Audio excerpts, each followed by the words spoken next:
অনেক ঝগড়া অশান্তির পরে ফাইনালি বরমশাই রাজি হলো বন্ধুরা। তো কিসে রাজি হলো চলো তোমাদেরকে সবটা দেখাচ্ছি আর বলছি।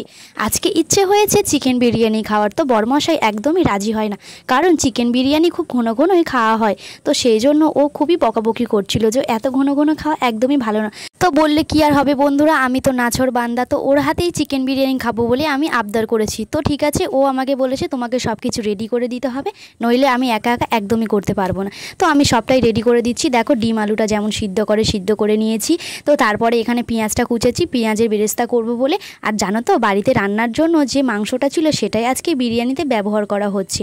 আর তারপরে এখানে চালটা ভেজানো হয়ে গিয়েছে, আর আমি এইদিকে পেঁয়াজের বেরেস্তাটা ভালো করে ভেজে নিচ্ছি লাল লাল করে। বন্ধুরা জানো তো পেঁয়াজের বেরেস্তাটা কিন্তু খুব সুন্দর করে ভাজতে হয়, নইলে বিরিয়ানিটা কিন্তু লাস্টে একটু তেতো লাগে সামান্য পেঁয়াজের ওই বেরেস্তাটার জন্য।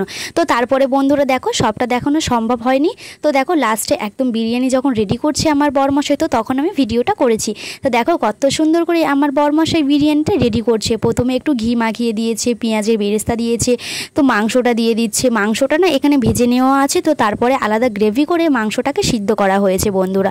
তো তোমরা যদি পুরো ডিটেলসটা দেখতে চাও অবশ্যই আমি তোমাদের সাথে একদিন শেয়ার করব। তো তারপরে মাংসের সেই গ্রেভিটা দিয়ে দেওয়া হচ্ছে। আর বন্ধুরা দেখো এখানে দুধের সাথে সামান্য গোলাপ জল কেওড়া জল দেওয়া ছিল, আর একটু কালার দেওয়া ছিল। আর তারপরে এখানে নুনটা দিয়ে দেওয়া হচ্ছে ছড়িয়ে। তো তারপরে রাইসটা দিয়ে দেওয়া হচ্ছে। রাইসটা এত গরম আমার বরমশাই তুলতেই পারছে না বন্ধুরা। আর বন্ধুরা তোমরা কারা কারা আমার মতো বিরিয়ানি লাভার অবশ্যই কিন্তু আমাকে জানাবে, তোমাদের কমেন্ট পড়তে আমার অনেক ভালো লাগে বন্ধুরা। তো ফাইনালি দেখো অনেকটা রেডি সেডি হয়ে গিয়েছে বিরিয়ানি, আর কিছুক্ষণেরই অপেক্ষা বন্ধুরা, তারপরে জমিয়ে খাবো সবাই মিলে একসাথে বিরিয়ানিটা বসে বসে।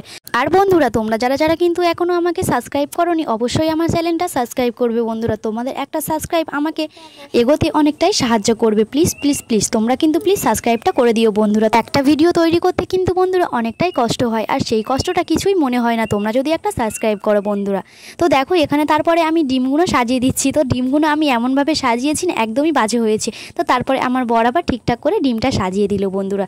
জানো তো বরমশাই বকুক আর যাই করুক, যেটা খেতে আবদার করি সেটা কিন্তু সঙ্গে সঙ্গে বানিয়ে দেয়। তারপরে এখানে ঘিটা দিয়ে দেওয়া হচ্ছে। তো ঘিটা এখানে সবটা কিন্তু দিচ্ছে না বর, কারণ যখন বিরিয়ানিটা দম থেকে খোলা হবে, যখন বিরিয়ানিটা দমে থেকে খোলা হবে তখন হাফ ঘিটা দেওয়া হবে বন্ধুরা। তো তারপরে এখানে কত সুন্দর করে আমুল দুধ ছড়িয়ে দিচ্ছে আমার বরমশাই। আর এখানে দেখেছো কত সুন্দরভাবে বিরিয়ানিটা দমে বসিয়েছে, এত সুন্দরভাবে ধোঁয়াটা বেরোচ্ছে আর এত সুন্দর সেন্ট বেরোচ্ছে বন্ধুরা। তোমরা যদি সামনে থাকতে অবশ্যই বুঝতে পারতে। তো তারপরে ফাইনালি দেখো বক বক করার পরে বিরিয়ানিটা রেডি হয়ে গিয়েছে। তো বিরিয়ানিটা দেখতে কেমন হয়েছে, বিরিয়ানিটা দেখতে কিন্তু অনেক সুন্দর হয়েছে বন্ধুরা। তো তারপরে এখানে ঘি দিয়ে দিল। তো ঘিটা না দিলে কিন্তু বিরিয়ানিটা একদমই জমবে না। তো তারপরে বাটারটাকে গলিয়ে রাখা হয়েছে, সেই বাটারটাকে বিরিয়ানির উপরে দিয়ে দেওয়া হলো। অনেক সুন্দর বিরিয়ানি থেকে সেন্ট বেরোয়। আমি কিন্তু এমনি ঘি বা বাটার ভাতের সাথে কিন্তু খেতে পারি না, কিন্তু যখন কোনো খাবার অ্যাড করা হয় তখন সেটা আমি সহজেই খেয়ে নিতে পারি, কারণ অনেক রকমের মশলার সেন্ট থাকে, তো সেই জন্য ঘি আর বাটারের গন্ধটা আমি অতটাও বুঝতে পারি না বন্ধুরা।